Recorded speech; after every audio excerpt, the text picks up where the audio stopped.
It's Sunday, September 29th, and my hens are helping me pick raspberries today. Aren't you, girls? I had to sit down for a minute, but what they're doing is they're picking the bottom of the raspberry bushes. When I got out here, I thought, where's all the raspberries? Well, the bottoms were all picked. All the berries were picked off the bottom. So they've got that all figured out now. And then I'm picking the top raspberries. And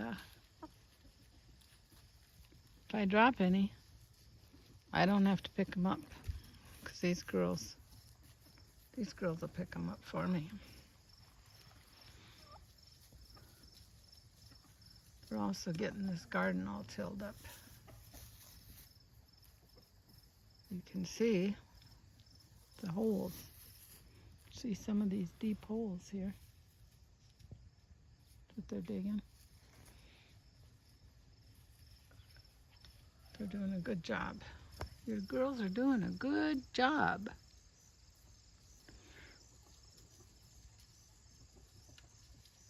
So, just out here enjoying this day and taking a break from raspberry picking.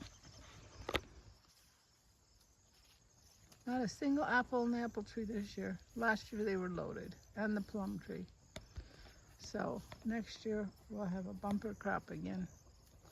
If you like this video, hit like and subscribe, and have a wonderful day.